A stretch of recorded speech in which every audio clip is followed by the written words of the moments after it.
And we're back. Yeah, we had some technical difficulties. You know, we're getting it worked out. It's bound to happen with a new setup like this. Yeah. But we're back. No problem. We were talking about LSU women's basketball winning the national championship. Like I said, I tried to keep up with them as much as I could throughout the season. Didn't do as well as I thought I could. But once we got to Women's March Madness, that's when I really locked in. Yeah. And boy, oh boy, were we fun to watch. Oh, yeah. I think we only had, 2 losses all season? Yeah. I mean, we were a very dominant team. And a lot of people said, hey, man, they didn't have a hard schedule. Like, once they get into playing the hard teams, it's not going to work out. And then we play Utah in the Sweet 16, and we win. Yeah, everybody was talking about, this is going to be LSU's last game. You know, Utah's a really good team. LSU's not going to be able to hang with them. They were quite wrong. Very wrong. And then, we move on from Utah in the Sweet 16 to people being like, all right, cool. We play Miami in the Elite Eight, and we pretty handedly beat Miami. Very, very boring game to watch. There was no offense in that game whatsoever. Yeah, it was a very, very low-scoring game. But I checked the score I checked the bracket afterwards, and I thought it was only halftime. We scored like 30 points. Yeah, it was weird. But yeah, we end up winning that game. We move on to the Final Four where we take on Virginia Tech. That game, betting line wise, we were half-point favorites, so nobody really knew who was going to win. That was going to be a very close game no matter what. We beat Virginia Tech after making a very large comeback in the fourth quarter, end up winning by 7. And then we get to the national championship. We're going against Iowa, who, a lot of people expected Iowa to beat us. And yet, I mean, to be honest with you, it felt like we ran away with it after the first quarter. Was Caitlin Clark the best player I've ever seen with my own two eyes? God. Absolutely. She couldn't miss. No, I mean, she was shooting harder threes than Steph Curry shoots, and she was making them. I mean, she was having no problem. But she was like Kyle Korver in heat check mode. That's a player.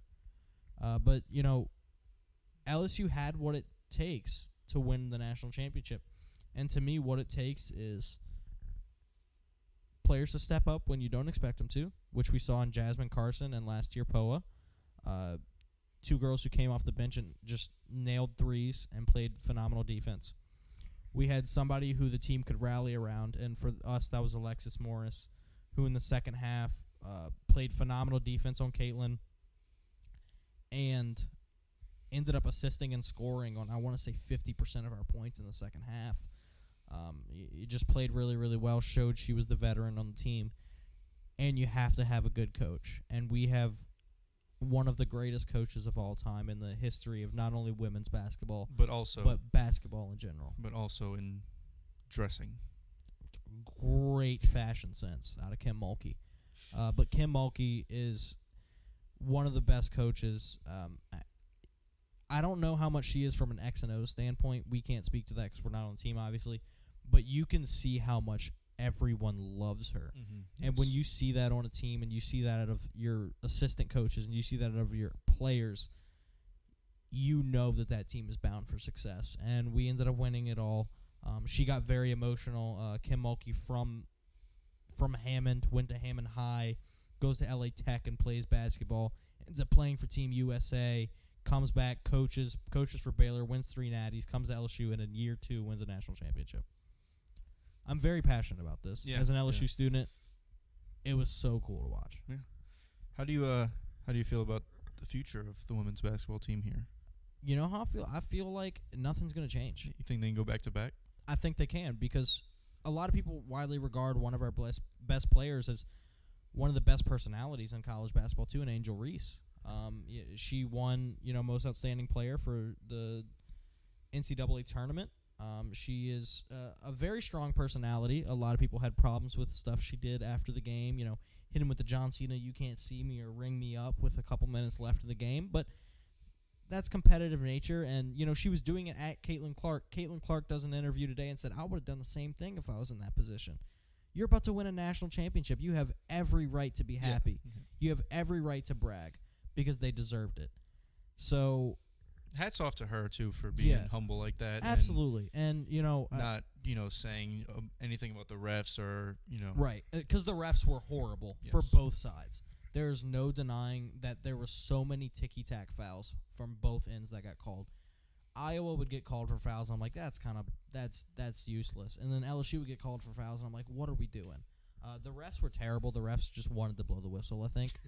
You got bored. Yeah, I think so. But all hats off to Iowa. They had a great game. I was kind of glad we didn't have to face South Carolina, who Dawn Staley is one of the greatest coaches in history, too, right up there with Kim Mulkey. So I was kind of glad we didn't have to face off against South Carolina. We ended up winning it all. But to your point about the future, Alexis Morris declared today she's going into the WNBA draft. We're losing a couple other girls, but as far as our team goes, we have pieces coming back and pieces that mean a lot to us. Angel Reese is the biggest one. She's a sophomore, and she said she wants to be here as long as we'll have her. Yeah. And you also got to think about the recruiting aspect. We just won a national championship. People are going to want to come Virginia here. Tech's best player, who Virginia Tech was a 1 seed that we ended up upsetting in the Final Four, their best player entered the transfer portal today. And after the game between LSU and Virginia Tech, Kim Mulkey was talking to her with a smile on her face. So I would be highly surprised if that transfer portal does not turn to Baton Rouge. Interesting. I mean, Kim Mulkey has the personality, and we have... What are we laughing at? Your knees are dirty. Soundman's not even our sound man anymore, and he's still... My knees? With the jokes. I don't know whose knees he's talking about, but someone's knees are dirty. Maybe they're just ashy, bro. Let me alone. Sound man. But anyway, I forgot where we were. Women's basketball returning for the future. Angel Reese is a great player. I think Kim Mulkey's a great coach. Recruiting wise, this is all you can ask for. Winning a national championship in year 2. I mean, the future looks unstoppable for LSU women's basketball. As it does for baseball. LSU men's baseball. And football. And I think we are going to... I love what's happening. As an LSU student, I love what's happening right now. Big fan of what's going down in Baton Rouge. Yeah. It's looking good. To say the least. It's looking real good. So, we've talked all of our Louisiana sport. We mentioned national... we mentioned kind of the NBA landscape. We mentioned, what's happening in the NFL right now. We're going to talk about the draft next episode for sure, and, coming up. And it's been a month and a half since we've done an episode, but one thing we can't forget is our favorite segment of Off the Dome, B&B's Bets of the Week. And this one's coming off the dome because I didn't look at it at all before this. So if you don't mind, open up your FanDuel app for me. Yep. And way ahead of you. One thing we haven't talked about is MLB. MLB started this past week. Every team has played 4 games. They're playing their 5th game tonight, some of them. So, we're really early on in the season. You can't judge a team at all by what's going on. Are the Cubs winning? The Cubs are winning 11-5. Nice. Red Sox are probably not winning because we stink. But look at us. Just for fun. Hey, that's me. Just for fun. Let's go ahead and look at the odds for the World Series. Red Sox are losing to the Pirates 4-1. I'm not surprised. In the bottom of the 8th. Let's go ahead and look at the World Series odds. And what our bet for this episode will be was if you had to bet on one team to win the World Series right now, we're just getting into the MLB season. Way too early predictions. But hey, I ended up winning a lot of money on UConn because I bet on them at the round of 32. Their odds were at plus 900 when I bet on them. They ended up being minus 250 favorites going into the national championship. So safe to say I got a good ROI depending on I'm not going to give exact details, but I didn't put that much money in and I got tons of money out. So it was wonderful. You'll be glad to hear that both of our teams have moved up in the odds. They are now more favored than they were preseason to win the World Series. The Red Sox are now at plus 6,000. Okay. Cubs are now at plus 8,000. That's not great odds. No. But it's neither better than team's what it going to make was. the playoffs if we're being honest with ourselves here. Whoa. The Cubs might. The Red Sox definitely won't. But if you had to take a bet right now, tell us who the team would be, why, and what are their odds. Because I know mine, and I don't know their odds, but I know who I have to win the World Series. It's tough. I also really hope Mr. Lottober watches this and lets us know what he thinks. It's tough. Let me hear yours first. I think a little more. Off the top of my head, I'm going the San Diego Padres to win the World Series. That is Rebo Hustle's team. So I don't like to agree with Rebo Hustle on anything. We are mortal enemies. However, I think the Padres have everything you could possibly ask for in a baseball team to win the World Series. They have power, they have contact, they have pitching, they have depth. Like, anything you can ask for out of a baseball team, I feel like the Padres have it. I'm not 100% sure their odds. Last time I checked, it was at plus 1,000. So I'm not sure if that's still handing up. But I really like the Padres this season. They've got, if you think about teams that win the World Series, they always have names on them. Like, it's weird. It's kind of a weird thing to say, but it's true. Last year with the Astros, you still have guys like Alex Bregman, Jose Altuve, Yordan Alvarez, Justin Verlander. Like, you know those names, even if you're not a deep baseball fan. And the Padres have that in Juan Soto, Manny Machado, Yu Darvish, Joe Musgrove. Like, Jake Cronenworth, of course. Yes. The Padres have what it takes to win the World Series. I think they're in a good position. They made somewhat of a run last year. They ended up losing to the Phillies in the NLCS, and I think this year they can, if they don't win the World Series, they can most definitely make the World Series. But I like them coming out of the NL, so I'm going to go with the Padres. Yeah, looking at this list, I could see the Padres going. I could see a lot of these teams going. But a team I think... So I'll give you two. I'll give you a team that I think has a good chance to do it, and that's the Yankees. No. Hurts me to say it. Soundman loves to hear it. My stomach hurts from just hearing you say that. But based off of what you just said, they also fit that bill. They have the names, they have the power, they have the contact, they have the pitching. They have a good chance to do it. They do. But they're not going to because they're the Yankees. It would, yeah. A team I would love to see win it, though. Either of these two. The Phillies and the Rays. I like the Phillies. I mean, last year for me, Phillies versus Padres, NLCS, I said whoever won that game was winning the World Series. I was wrong because the Astros ended up winning. Because I predicted it. Okay, bud. I'm not picking the Blue Jays. Yeah, I was about to say it wasn't. Although I do think the Blue Jays are a very good team. Unfortunately for me, as a Red Sox fan, my other two teams that I usually root for are also in the AL East, in the Rays and the Blue Jays, because I just really like a lot of their players. I like the way they do business.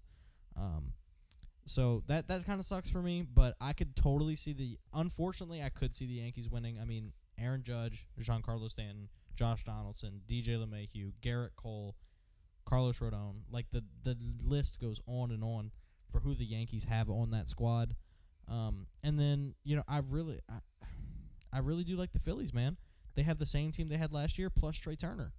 And Trey Turner showed up in the World Baseball Classic. So if he can do anything like that during the MLB season, the Phillies are going to be a good team. I do have a bet on Trey Turner to win MVP. So, do you?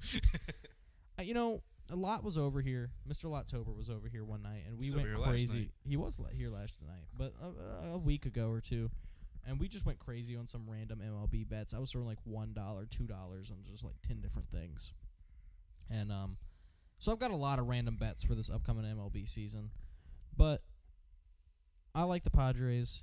Who's your pick though? To win it all. Who's your pick? If you had to put money on one guy, if you were putting $10 on one team, so if I put $10 on the Padres, I get $100.